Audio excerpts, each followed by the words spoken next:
Hey guys, Bear Grylls here, and respect to you for watching Life Minute TV.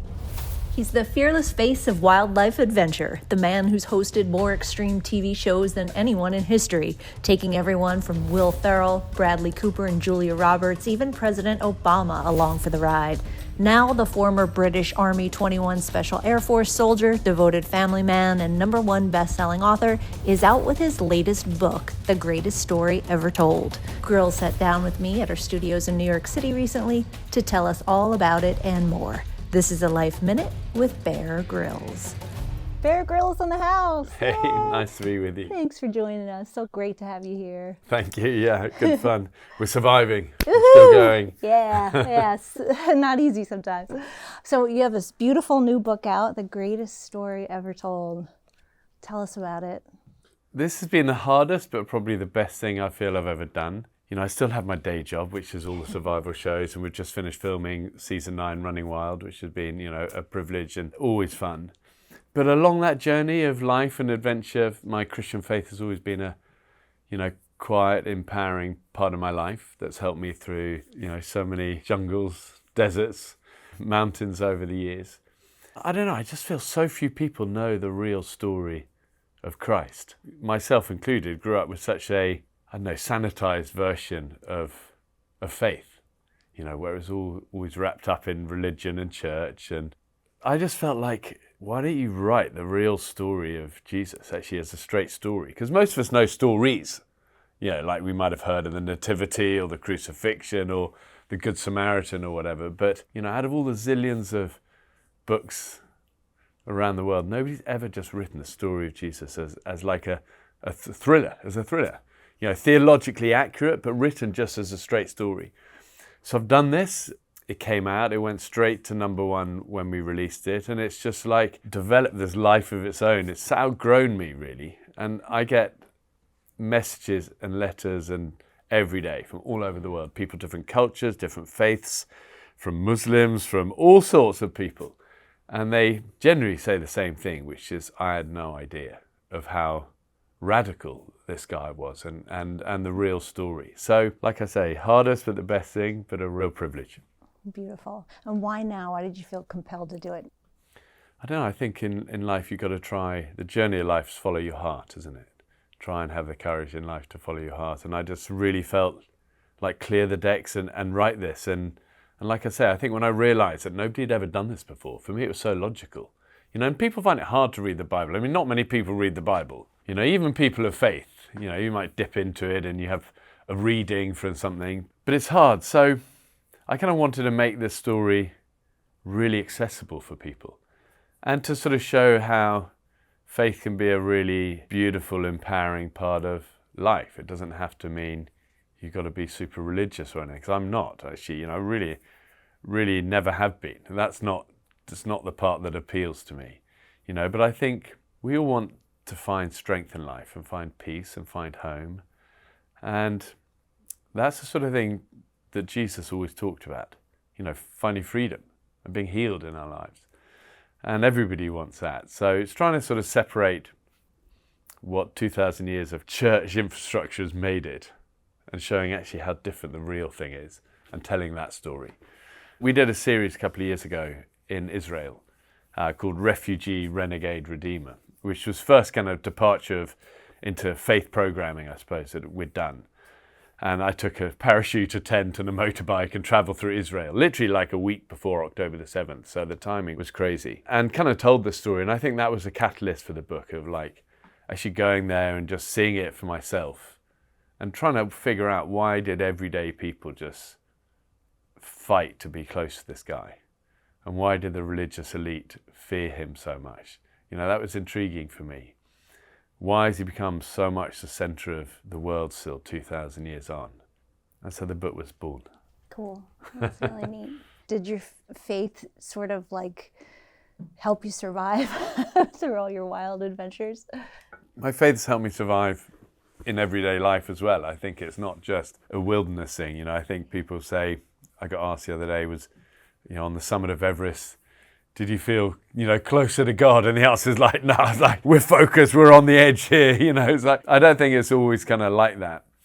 But through so much, the good, the bad, and the wild stuff, and also the everyday stuff, like I said, over the years, my faith has just been like a backbone through things, and I look at it as like a streak of steel in the middle, and light to a dark path often ahead. And so, yeah, always grateful for that. But I try not to overcomplicate it more than that, really, and have as many doubts, to be honest, as I do moments of eyes wide wonder.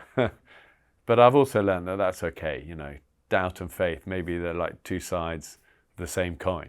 So, yeah. That's good. Do you think religion should be taught in schools? Depends what you mean by religion. I would say faith should be. Faith in the Almighty. You know, I remember when I first joined the army, a guy much wiser than me saying to me, you've got to have faith in three things: faith in yourself, faith in each other, faith in the Almighty.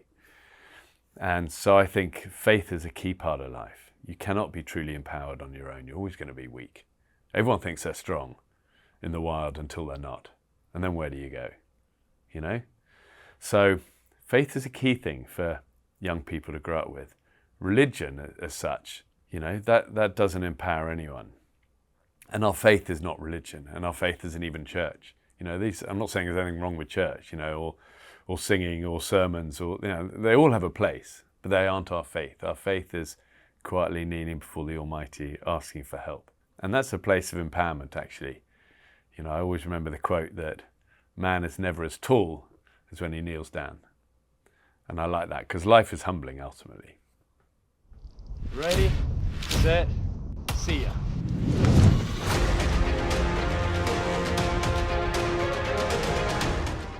Did you always have a love of nature and a wild side? I think adventure's always felt natural to me. I mean, I was brought up from a young age to love the outdoors and to be in the outdoors all the time, and always kind of, with my dad at a young age, tinkering around, fixing up boats and climbing on the sea cliffs where I was brought up at home. And it was just a big part of my life always. He'd been a former Royal Marines Commando and just a really great dad, actually, you know, and he died sadly too young, but I kind of look back on those years, and I'm now dad to 3 boys, and realise he got so much of it right, you know, and that was a gift. And he had a strong faith as well. That was always sort of quiet but clear with him. Always encouraged me to go for things in life. Don't be scared to fail.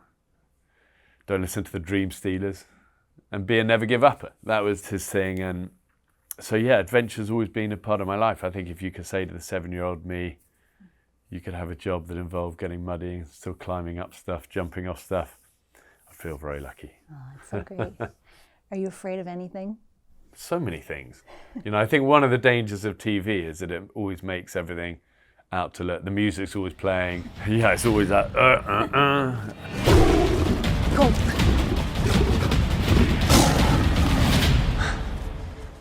Life's not like that, you know. So I have many fears. I mean, I broke my back whilst I was a young soldier in a freefall accident, and ever since then, you know, skydiving for me is really hard. But as you know, it's like a huge part of my life, and the TV shows. I will always start in the episodes jumping out of a plane or chopper or hot air balloon or something. So for me, it's like a choice to always try and walk towards the difficult stuff, not run from it. And I think ultimately adventure is a state of mind. You know, it's how we live our life. It's not just confined to the mountains. You know, adventure is how we approach risk and relationships and work and family, and it's a state of mind. What propels that, like, drive to want to put yourself in those situations? We become a product of our little decisions every day, and I just think it's how I've always been brought up. You know, it's like the outdoors is good and it lights people up, and I see it all the time now. I see it through, you know, those many years I did as Chief Scout to the world's scouts, you know, 55 million young people. I'd see it every day, you know, especially in difficult areas. Give them access to the outdoors and adventure. It lights them up. It binds us together. It strengthens us inside. And I see it on Running Wild. You know, I take all these stars away and they're always rookies to this stuff. And yet it lights them up. So that's always been, it's just always been part of my life. Tell us about your new show a little bit more, Bear Hunt. So Bear Hunt was a show we did for Netflix this year. He is going to be formidable prey.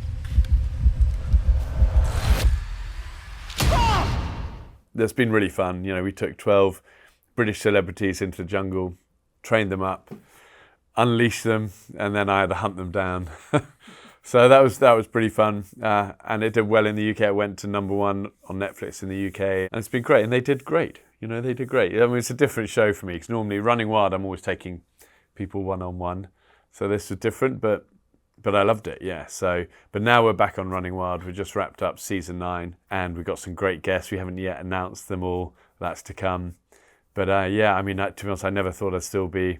We're still going. The show goes from strength to strength. I think the real star of the show is always the outdoors because it opens people up and you get to know people in a totally unique way.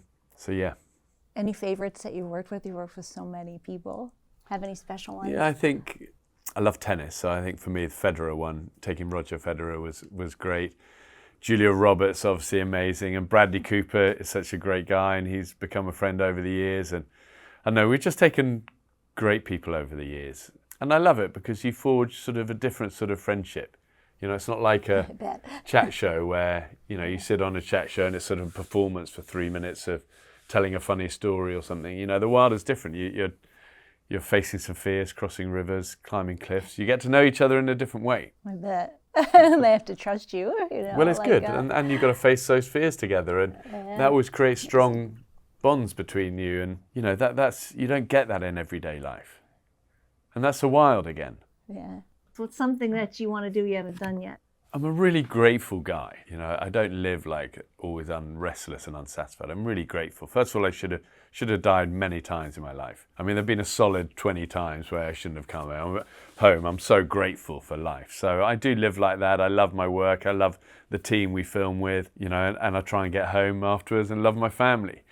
I think this book, The Greatest Story, has been such a special thing in all of our lives as a team and as a family. And I think sort of when you start to do things that are beyond yourself, there's always a power to that, isn't it? And I think out of all the things I've done, I've never had a response to any TV show or, or other books or live shows. This has been different. This touches people's hearts because I think it's all of our stories wrapped up in it.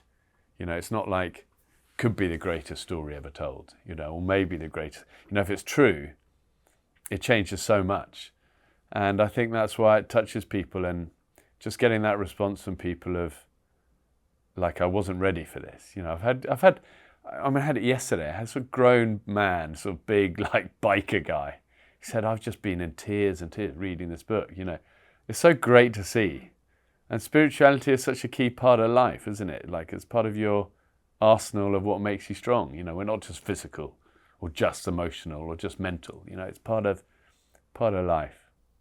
Beautiful. Since this is Life Minute, what life advice, everyday advice for surviving life would you give us? Yeah, it's a good question. I think for all of us, and I say this for myself as well, is like live life boldly. You got nothing to lose. I think we're sort of brought up with such a culture of fear of failure. And especially from a young age and kids, it's always like, school's so busy to celebrate the winning and the sporty and the academic and doesn't always just reward the quiet, humble, resilient people. But life does. And I think for all of us in life, it's amazing how much you can achieve if you're not scared to fail a few times. I mean, I've had so many failures in my life, way more than the successes.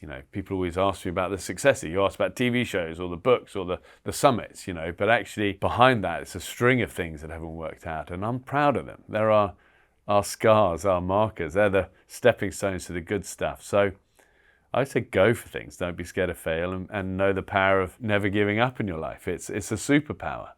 And the great thing is it's not a God-given gift. It's not like someone's good looking or sporty. It's like, this is resilience. You build it inside. And I love that because it means we all have a chance to elevate and separate ourselves and go that extra mile.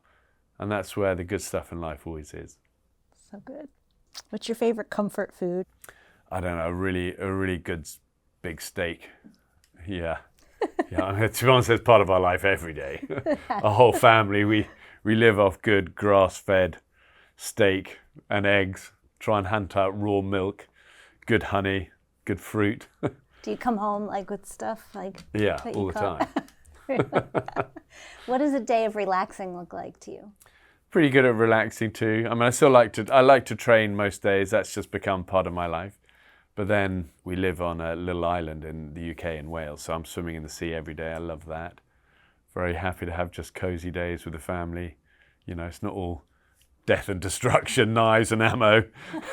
You know, we have very cozy times as well. But I love the outdoors. I always have. And I like to get barefoot, play with the dogs, swim in rivers. That's always part of my life, those things. Awesome. Does your family ever like take it easy, or they just know that's what, you know, it's part of Well, I your do life? take it easy, but also as a family, everyone likes to be outside. So yeah, we try and more in life, try and follow the heart and follow nature. And those two things generally get it right. I love that. So good. What's something you never travel without? A sense of humour, you know, because if things can go wrong, they will go wrong, especially in terms of the wild. You know, you've got to be ready to pivot, laugh at a situation, adapt a little bit, know that no plan survives first contact with the enemy. You know, so if it's going to go wrong in the wild, it will. So I think that sort of ability to laugh at yourself, laugh at situations, kind of roll with it sometimes. What do you do if you encounter a bear? Well, it depends which bear it is. If it's a black bear, you want to make yourself loud and make a noise and fight back. If it's a brown bear, you don't want to be there. You want to move away fast if you're unfortunate to encounter it. But if you're being attacked, they actually say often, like, play dead. And then if it's a polar bear, if you're cornered, you're in trouble. So the thing is, black fight back, brown lie down, white good night. That's a good way to remember it.